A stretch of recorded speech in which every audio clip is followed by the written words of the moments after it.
I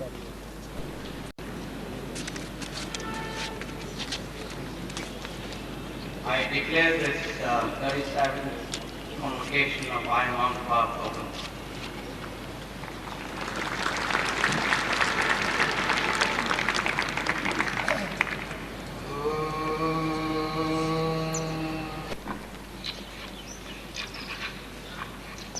Dear graduating students, proud families, guests, members of the Board of Governors, faculty and staff members, Mr. Azim Premji, Dr. Kurian, and Professor Saha.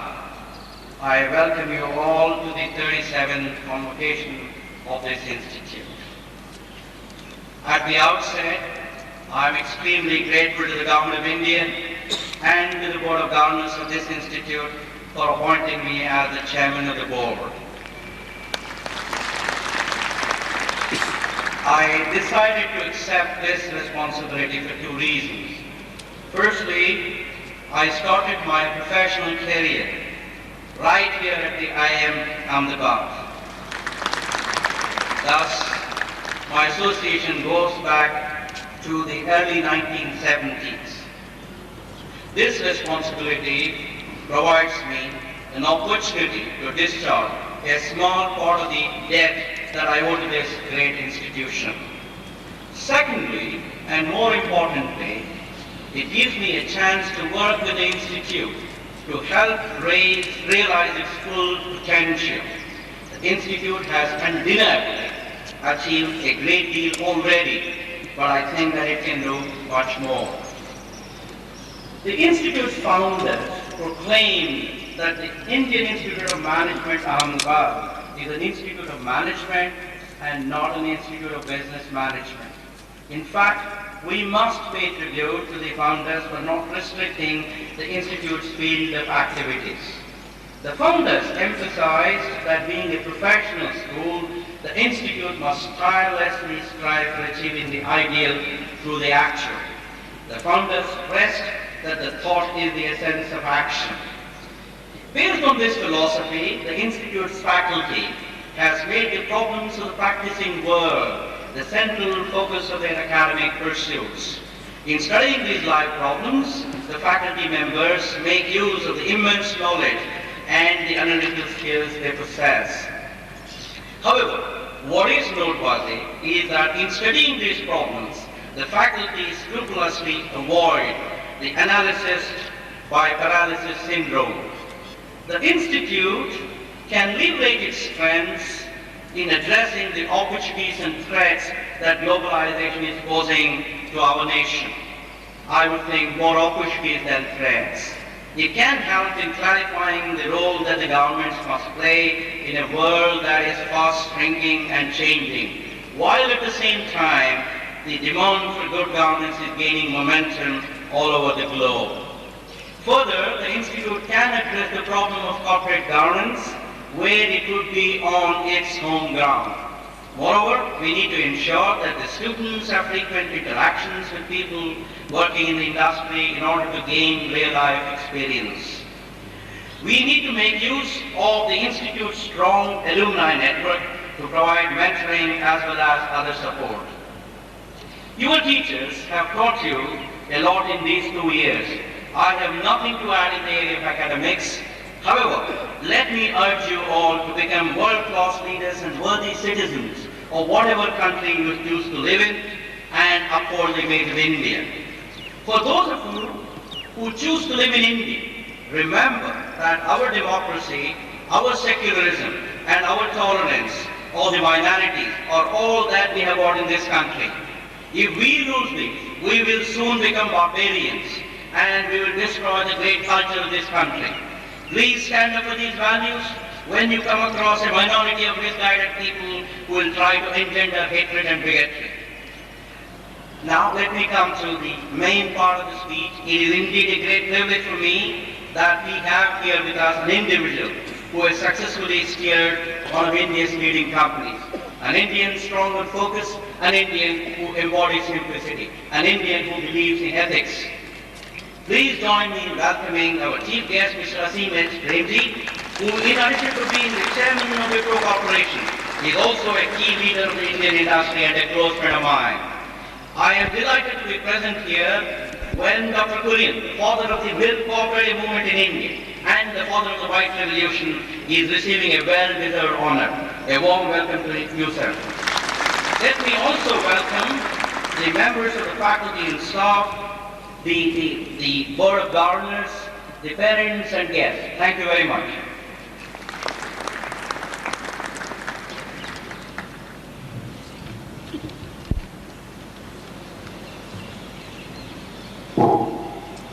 I request the chairperson to present Dr. Verghese Kurian the honorary title of Fellow of the Indian Institute of Management, Ahmedabad, and request the Indian Institute of Management, Ahmedabad Society to confer the honorary title on him.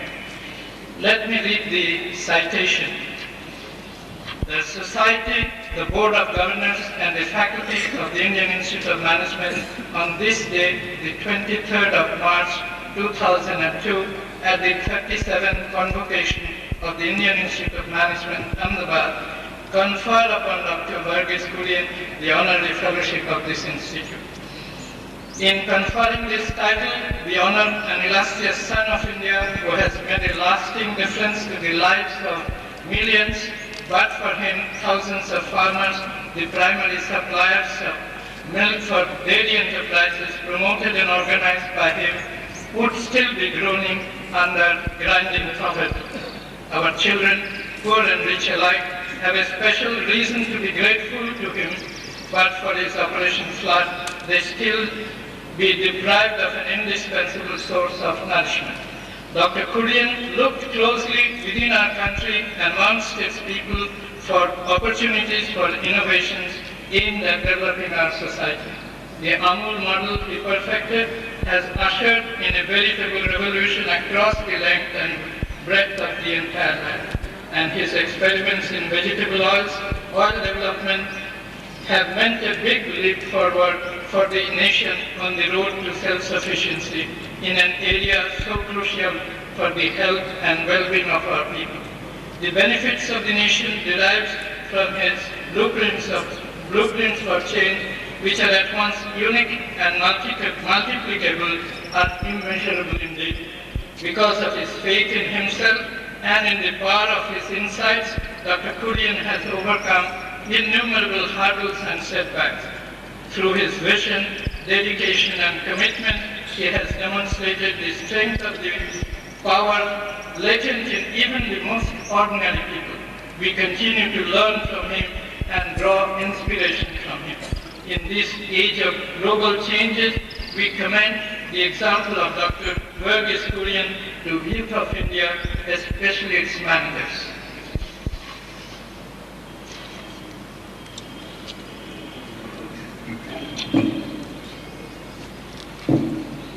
Members of the society, may the title of the Honorary Fellow of Indian Institute of Management, Ahmedabad, be conferred on Dr. Verghese Kurian. Do you agree with that? Yes. Thank you. By the authority vested in me as the chairman of the Indian Institute of Ahmedabad, Indian Institute of Management, Ahmedabad Society, it's a great pleasure to me to confer on Dr. Verghese Kurian the honorary title of the Fellow of the Indian Institute of Management, Ahmedabad.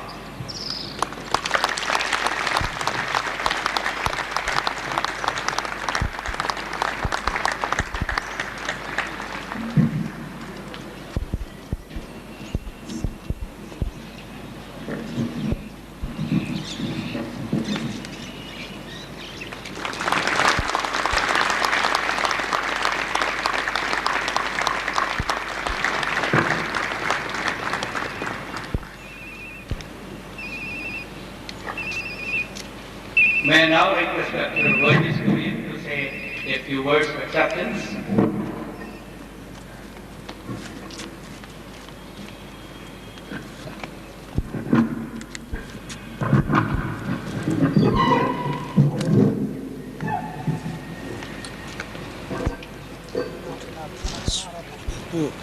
I have very great pleasure and honor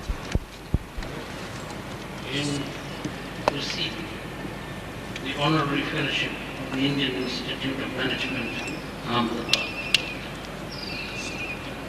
I must confess that all my life, working life, 52 years, I have been a manager. But this is the first time I'm being given a diploma of management.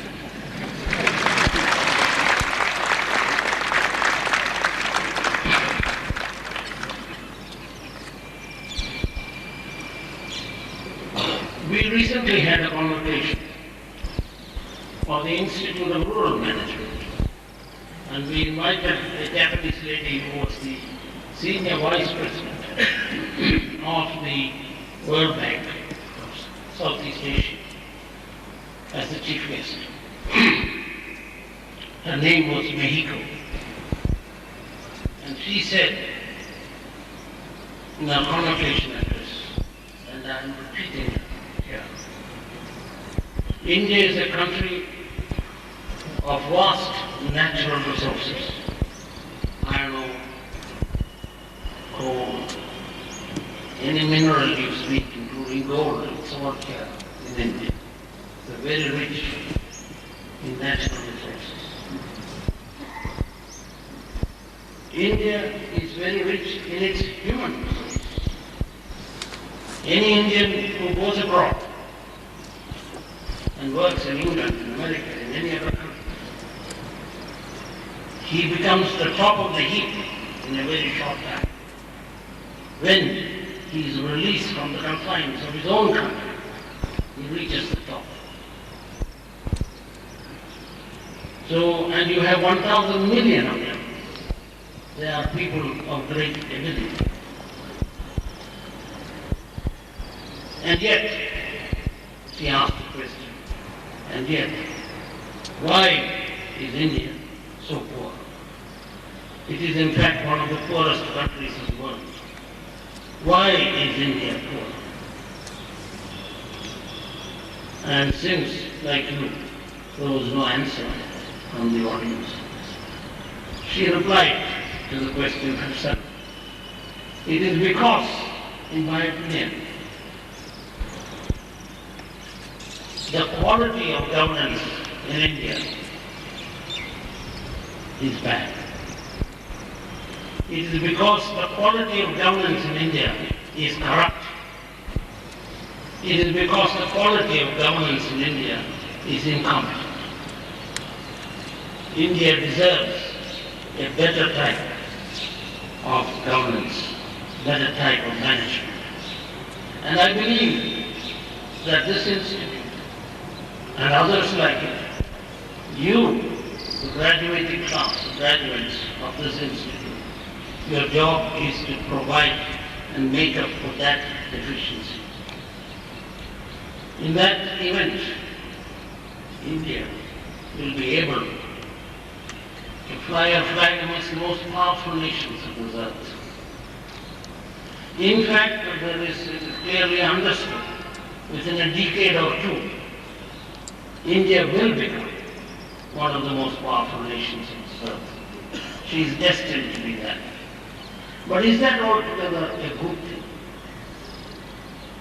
To become very powerful, is that a good thing? Look at the powerful nations of the world today. Is it a good thing that power in their hands, has it done us any good? Has it done the world any good?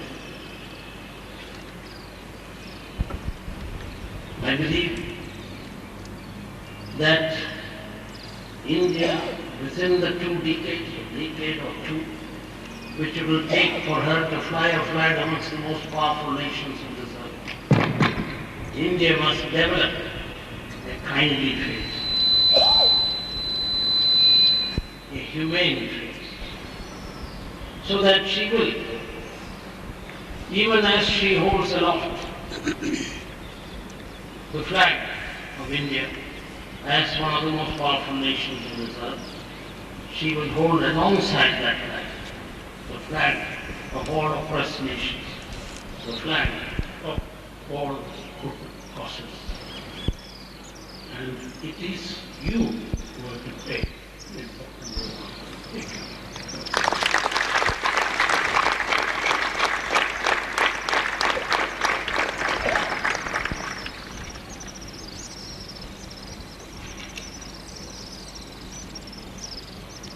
The Indian Institute of Management, Ahmedabad Medal for Scholastic Performance has been awarded to the following postgraduate program students who will come forward as their names are called and receive the medals from the chief guest.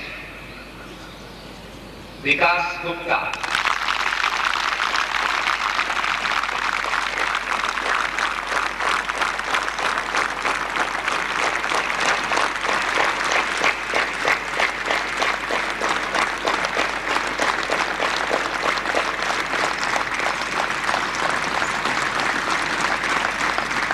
Manikandan Natarajan.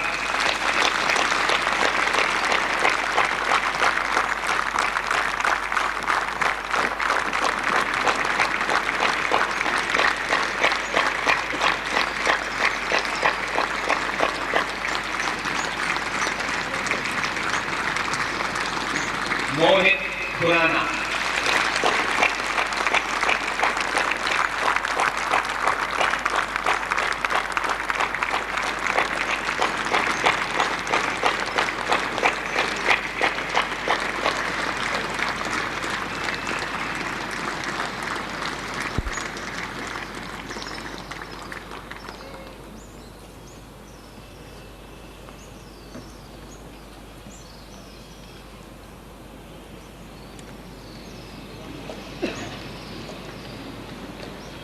The Indian Institute of Management Ahmedabad Medal for Scholastic Performance has been awarded to the following postgraduate program in agribusiness management student who will come forward as her name is called and receive the medal from the chief guest.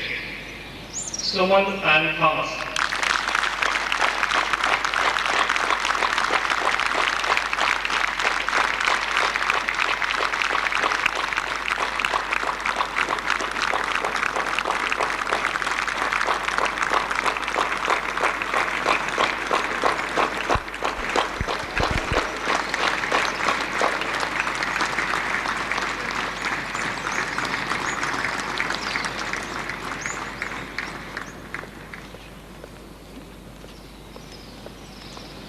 May I now request Mr. Azim Premji, the chief guest, to deliver this convocation address.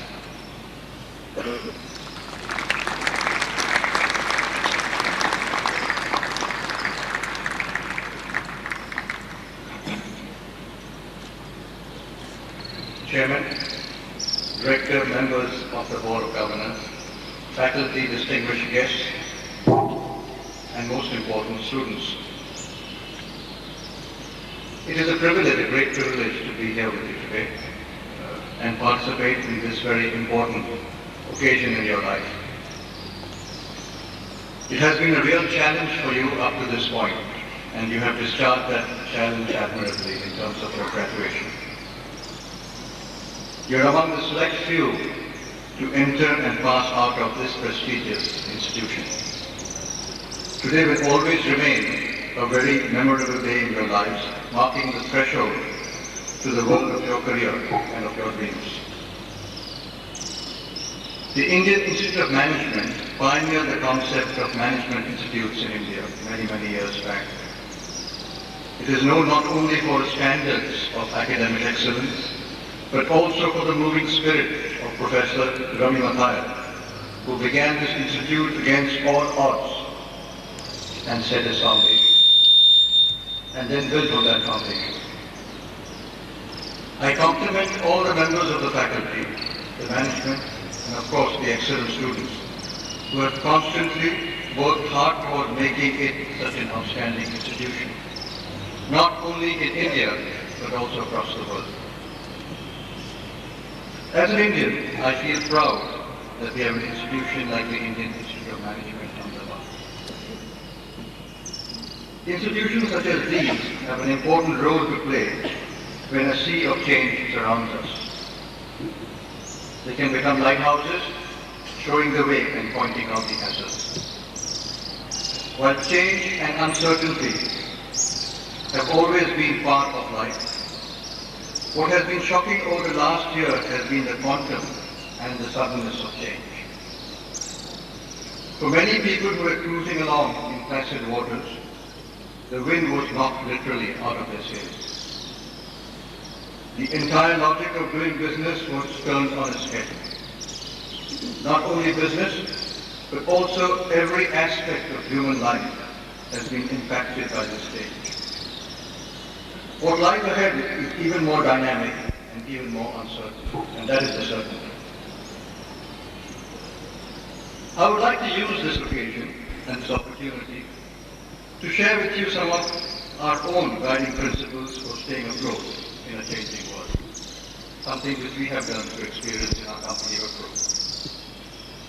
This is based on our experience, and we find this experience extremely useful. First, be alert to the first signs of change. Change descends on everyone equally. It is just as some realize it faster. Some changes are sudden, but many others are gradual. While sudden changes get attention because they are dramatic, it is the gradual changes that are ignored till it is too late, and that always happens. You must have all heard the story of the frog in the boiling water. If the temperature of the water is suddenly increased, the frog realizes it and jumps quickly out of the water, always. But if the temperature is very slowly increased, 1 degree at a time, the frog does not realize it till it boils to death. You must develop your own early warning system, which warns you of changes and calls your attention to it. In the case of change, being forewarned is being forearmed. Second, anticipate change even when things are going right. Most people wait for something to go wrong before they think of change. It is like going to the doctor for a checkup only when you are seriously sick, or thinking of maintaining your vehicle only when it breaks down. The biggest enemy of future success is past success. When you succeed, you feel you must have been doing something right for it to happen and to have been successful. But when the parameters for success change, doing the same thing may or may not continue to lead to success. Guard against complacency all the time. Complacency makes you blind to the early signals from the environment that something is going wrong. Third, always look at opportunities that change represents. Managing change has a lot to do with our own attitudes towards change. It is the proverbial half full or half empty glass approach. For every problem that change represents, there is an opportunity lurking in disguise somewhere. It is for you to spot it before somebody else does spot it. Fourth, do not allow routines to become change. For many of us, it is the routine we have got accustomed to that obstructs change. Routines represent our own comfort zones, our zones of comfort. There is a sense of predictability about them. They have structure over time, and even our thoughts are structured by them in a certain way. While routines are useful and you cannot live life without them, do not let them enslave you. Do not become a slave to them. Deliberately break out of them from time to time. Fifth, realize that fear of the unknown is natural. With change comes a feeling of insecurity. Many people believe that brave people are not affected by this malady. The truth is different. Everyone feels the fear of the unknown. Courage is not the absence of fear, but the ability to manage fear without getting paralyzed. Feel the fear but move on with others. Sixth, keep renewing yourself. This prepares you to anticipate change and be ready for it when it comes. Constantly ask yourself what new skills and competencies will be needed. Begin working on them before it becomes necessary, and you will have a natural advantage. The greatest benefit of your education lies not only in what you have learned, but in knowing how to learn. Formal education is the beginning of the journey of learning. Yet I do meet youngsters who feel that they have already learned all there is to learn. You have to constantly learn about people and how to interact effectively with them. In the world of tomorrow, only those individuals and organizations will succeed who have mastered the rapid and ongoing art of learning. 7. Surround yourself with people who are open to change. If you're always in the company of cynics, you will soon find yourself becoming like them. A cynic knows all the reasons why something cannot be done. Instead, spend time with people who have a can-do approach, a can-do attitude. Choose your advisors and your mentors correctly. Pessimism is contagious, but then so is enthusiasm.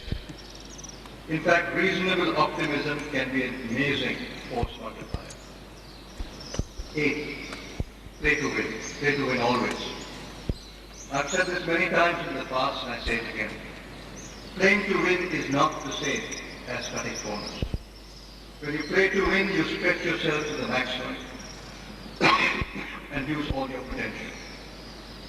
It also helps you to concentrate your energy on what you can influence instead of getting bogged down with worry of what you cannot change. Do your best and leave the rest. 9. Respect yourself. The world will reward you on your successes. Success requires no explanation and failure permits none. But you need to respect yourself enough so that your self-confidence remains intact whether you succeed or whether you fail. If you succeed 90% of the time, you are doing fine. If you are succeeding all the time, you should ask yourself if you are taking enough risk. If you do not take enough risk, you may also be losing out on many opportunities. Think through, but take the plunge. If some things do go wrong, learn from them. I came across this very interesting story some time ago. One day, a farmer's donkey fell down into a well. The animal cried piteously for hours, and the farmer tried to figure out what to do with it. Finally, he decided the animal was old, and the well needed to be filled anyway, and covered up. It's just not worth it to retrieve the donkey. The farmer invited all his neighbors to come over and help him. They all grabbed their shovel and began to shovel dirt into the well. At first, the donkey realized what was happening and cried horribly. Then, to everyone's amazement, he quieted down. A few shovel loads later, the farmer finally looked down the well and was astonished at what he saw. With every shovel of dirt that hit his back, the donkey was doing something amazing. He would shake it off and take a step up. As the farmer's neighbors continued to shovel dirt on top of the animal, he would shake it off and take a step up. Pretty soon everyone was amazed that the donkey stepped up over the edge of the well and trotted off. Life is going to shovel a lot of dirt on you, all kinds of dirt. The trick is not to get bogged down by it. You can get out the deepest of wells by not stopping and by never giving up. Shake it off and take a step up. 10. In spite of all the change around you, decide what you will never change, your core values. Take your time to decide what they are, what they represent. Once you do not compromise on them under any circumstances. Integrity is one such value. There can be no compromises, no gray. It is either black or it is white. And when you're in doubt, the answer is simple. Just don't do it. Don't keep deliberating with yourself. Finally, we must remember that succeeding in a changing world is beyond just surviving. It is our responsibility to create and contribute something to the world that has given us so much. We must remember that many have contributed to our success, including our parents and others from our society. All of us have a responsibility to utilize our potential for making our country a better place for others, who may not be as well endowed as we are, or who have not been as fortunate as we have been. Let us do our bit, because doing one good deed can have multiple effects, not only for us, but also for many, many others. Let me end my talk with a small story I came across some time back, which illustrates this very well. This is a story of a poor Scottish farmer whose name was Shri. One day, while trying to make a living for his family, he heard a cry for help coming from the nearby bog. He dropped his tools and ran to the bog. There, mired to his waist in the black muck, was a terrified boy, screaming and struggling to free himself. Farmer Fleming saved the boy from what would have been a slow and agonizing death. The next day, a fancy carriage pulled up with the Scotsman's fair surroundings. An elegantly dressed nobleman stepped out and introduced himself as the father of the boy Farmer Fleming had saved. "I want to repay you," said the nobleman. "You saved my son's life." "No, I cannot accept payment for what I did," the Scottish farmer replied, waving off the offer. At that moment, the farmer's own son came to the door of the hovel. "Is that your son?" the nobleman asked. "Yes," the farmer replied, very, very proudly. "I'll make you a deal. Let me take him and give him a good education. If he's anything like his father, he'll grow up to a man you can be proud of." And that he did. In time, Farmer Fleming's son graduated from St. Mary's Hospital Medical School in London and went on to become known throughout the world as the noted Sir Alexander Fleming, the discoverer of penicillin. Years afterwards, the nobleman's son was stricken with pneumonia. What saved him? Penicillin. This is not the end. The nobleman's son also made a great contribution to society. The nobleman was none other than Lord Randolph Churchill, and his son's name was Winston Churchill. Let us use all our talent, competence, and energy for creating peace and happiness for the nation. I wish you success in terms of all the opportunities that lie ahead. Thank you for inviting me.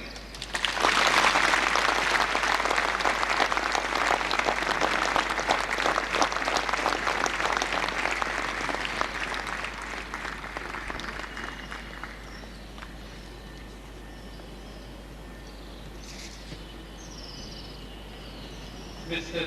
Azim Premji, Chief Guest for our 37th Convocation, Dr. Verghese Kurian, Mr. Narayan Murthy, Chairman, Board of Governors, Indian Institute of Management, Ahmedabad, members of the Society, my colleagues, the distinguished audience, and graduating class of 2002. At the outset, may I say how happy I am that Mr. Narayan Murthy has taken over as Chairman of the Indian Institute of Management, Ahmedabad. He has a strong bond with the Institute, where he began his professional career. I am sure under his leadership, the Institute will scale great heights. We are proud to have him as our leader.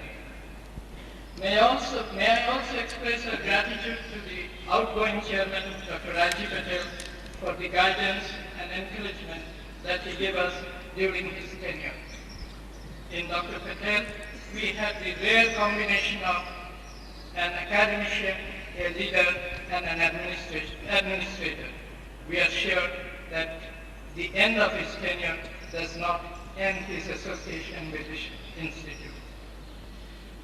On behalf of all of us, I would like to thank Mr.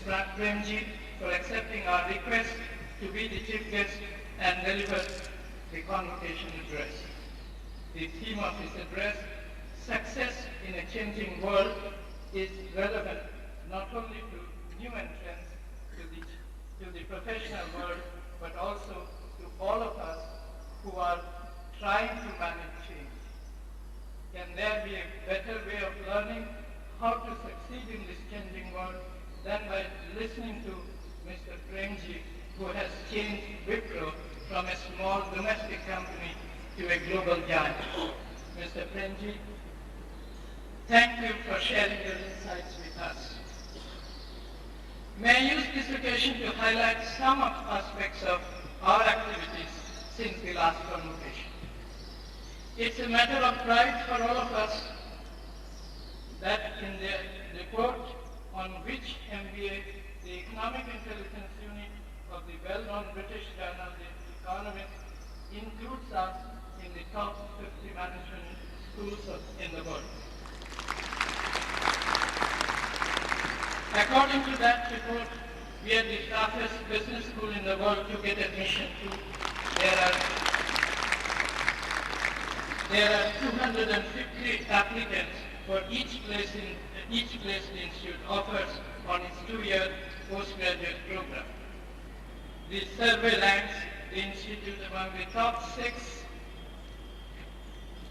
in program content, faculty competence, and in some specific subjects, namely marketing, organizational behavior, statistics, and production and operations management. I take this opportunity to publicly applaud the Institute faculty and staff for this achievement.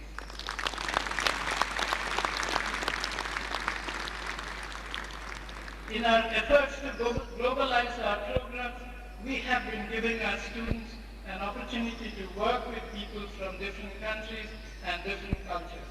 During this year, about 1/3 of our students had summer assignments outside the country. About 1/4 of students spent a term at well-known universities abroad, and about 35 overseas students from about 15 universities spent a term here.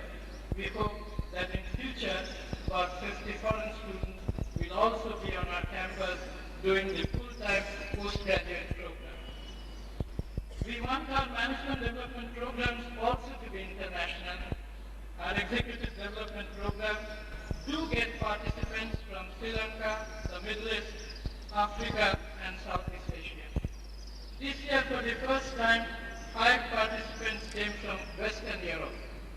They attended our 4-month education program.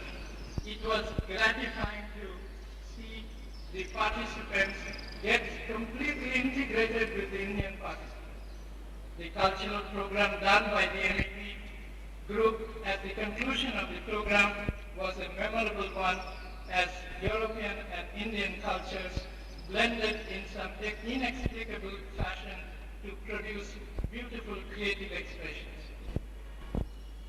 During the year under review, we completed our first program in agribusiness management, namely PGP ABM. Although we have had a specialized program in agriculture for a long time, this is the first time we offered an independent program to meet the specific managerial needs of this sector. We hope that the graduates of this program will usher a new management era in the agriculture sector. The Institute's faculty have played a major role in the annual India Infrastructure Report, the 3I network consisting of Infrastructure Finance Company, Indian Institute of Management, Ahmedabad, and Indian Institute of Technology, Kanpur, has been bringing out. The current year's report focuses on governance issues for commercialization. Enhancing management education at the universities is one of the objectives of the Institute. As part of our efforts in this direction, we started faculty development program in late 70s. All along, we have been experimenting with the duration and content of the program to fine-tune it to the needs and convenience of management teachers. This year, we reduced the duration from 9 to 4 months 9 months to 4 months, but introduced a field visit to give the teachers an exposure to field activities. The objective was to help them identify the nature of research problems in their own areas of interest and to show them how they could organize field visits for their own students.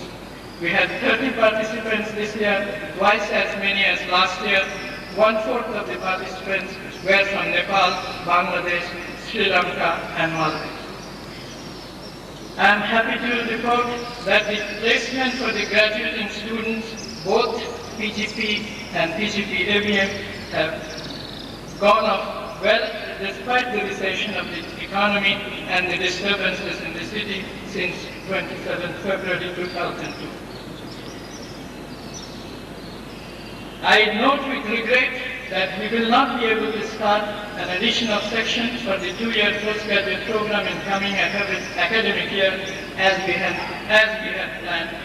Last year's earthquake and certain new restrictions on building construction have led to this setback. It may not be out of place to conclude this review by highlighting the recognition that the Government of India has given to institute's faculty.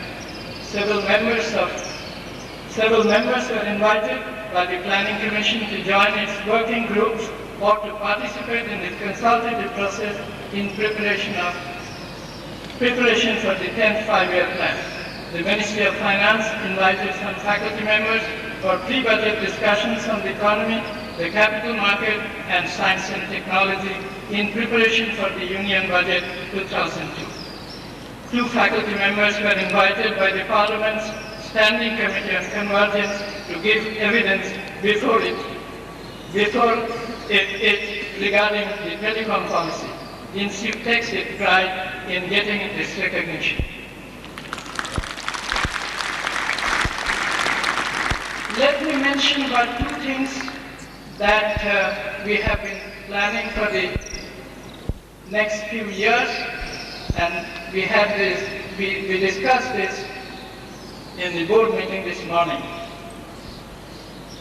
We plan to strengthen and deepen our association with industry in planning and carrying out academic activities comprising teaching, research, and consulting.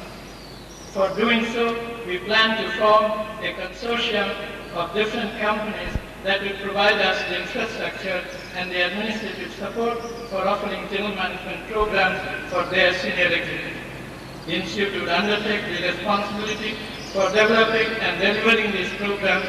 An important component of this program would be live projects that the participants would undertake. Our experience shows that such close association with industry would enrich our teaching, research, case writing, and consulting activities. We'll of course be on our guard to ensure that offering programs for consortia in no way affects our independence. We also plan to develop major infrastructure facilities in Mumbai for conducting a 1-year program for practicing executives and short duration programs and seminars for senior executives. The reasons for setting up this base are not far to seek. First, Mumbai offers fertile environment for newer ideas and a market for sophisticated programs and services. Second, Mumbai is easily accessible from all parts of India and other countries. I'd like to share with you at this point in time some of my personal concern. The happening in Gujarat during last 3 weeks make me ask, do we need to pay attention to the task of resolving some of the major societal problems in our country? We may or may not have addressed these problems so far. How should we help people without skills and knowledge, the group who would suffer most from globalization? More than half a century ago, Pandit Nehru in his famous Tryst with Destiny speech took a place of dedication to the services of India and her people. Yet, the overall success in the task identified by Nehru of ending poverty and ignorance and inequality of opportunity has been quite limited. To quote Amartya Sen, an eminent economist and Nobel laureate of our time. The plight of those caught in the perpetual circle of ignorance and poverty would worsen with increasing globalization. How much of contribution can we make in resolving this major societal problem? Should we do it? Another concern I have is in the area of shaping values of the society.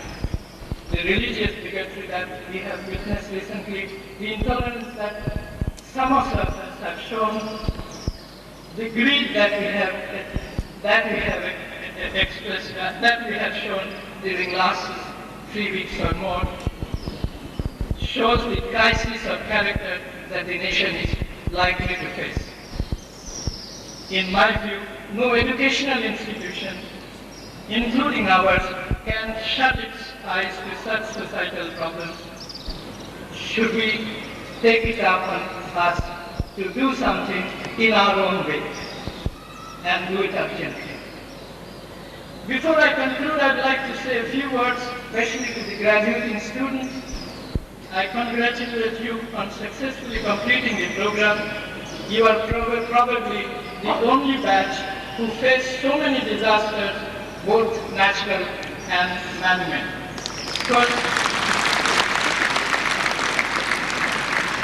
First, the earthquake disrupted your studies. Just as you were recovering from this shock, you faced another shock of the carnage in Ahmedabad. Perhaps the second shock was far greater in intensity than the first one. And old adage says that some good always comes out of evil. The shocks you faced must have driven home the lesson that life is not a bed of roses. One must be prepared to face all the odds that one encounters and be prepared to surmount them. As the motto of commandos says, when the going gets tough, the tough get going. If you have learned and imbibed these lessons, then the shocks played a useful role in your lives. Let me, along with the faculty, wish you all the best. We'll continue to be interested in your progress and the contribution you make. Keep in touch. Visit us whenever you have the time. Thank you.